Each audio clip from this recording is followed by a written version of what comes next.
My name's Jerry Lewis and I'm the chairman of the Dunkirk Little Ships Restoration Trust. This was started in 1993.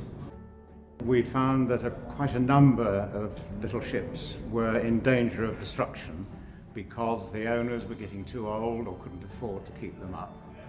And it was felt that something should be done to preserve these, as they are historic items which cannot be replaced. Since then, we've rescued 15 vessels, and they range from a 12-foot dinghy, which went to Dunkirk, right up to a 110-foot steam tug, which we've fully restored and are now maintaining, and she will be moving from Southampton up to her old stamping ground of the Thames in June next year. Dunkirk took place at the end of May and beginning of June 1940. Our troops were being pushed back by the Germans, who had already invaded Holland and Belgium and were crossing the border into France. We're pushing our troops right back and into the sea. Their job was to go onto the beach, collect as many troops as possible and take them out to the bigger ships, the cross-channel ferries and things like that, and destroyers which were laying off but couldn't get close enough.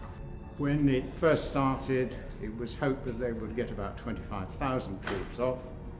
In the end, 337,000 were rescued, one way or another.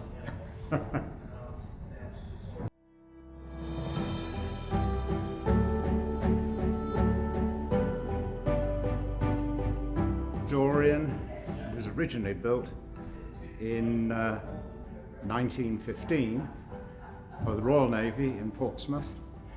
She stayed in the Navy until 1936, when she was sold and converted to a yacht. And the original hull was built of teak, and the construction was double diagonal, which means that the two layers of teak go in opposite directions, which make it very, very strong, which was the saving grace when in 2001 she suffered very bad fire and explosion and nearly caused her demise.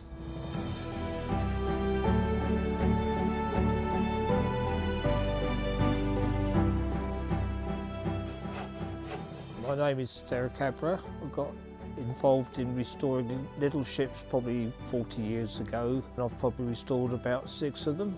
I was asked by the Dunkirk Little Ship Trust when they took Dorian over whether I'd move it into their shed at Southampton, which we did, and we stabilised the boat so it could be restored by the volunteers. I actually oversee the job for the trust and organise the materials and what needs doing and the repair to get it seaworthy again. What we've done is strip out, to start with, we had to clear out all of the wreckage that was still there. Then gradually we've rebuilt all of the upper works. We've still got the wheelhouse to do. And the next phase, which we've started on, is to rebuild the accommodation down below. Challenge was the last of the steam tugs working on the River Thames. She was built in 1931. A lot of hard work was put in, and that took us 6 years. The boiler, which was original, had come to the end of its life.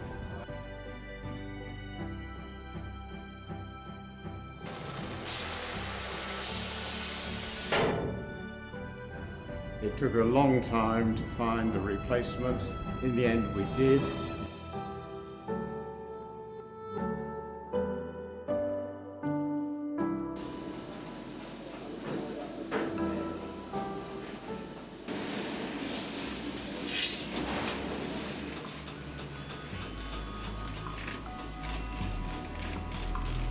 Do you want to stay?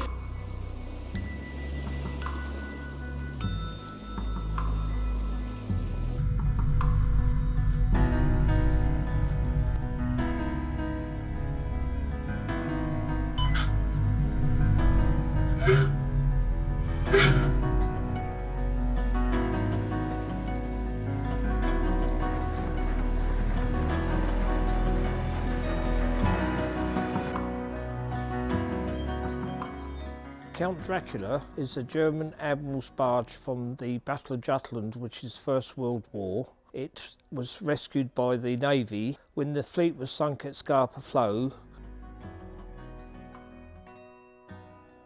In 1920s it was sold to private ownership. Second World War it was then requisitioned and went to Dunkirk to bring troops back from Dunkirk. It was originally, when it was in the German hands, it would have had a service number. It only became Count Dracula when it sold into private ownership.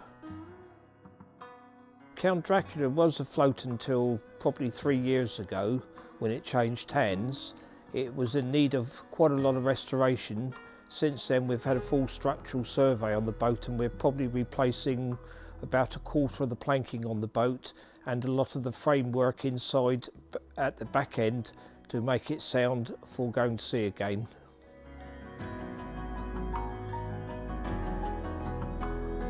It was believed originally she was steam powered, but we have since found out that she had one of the first diesel engines because Germany were far ahead of the British in diesel engineering designing.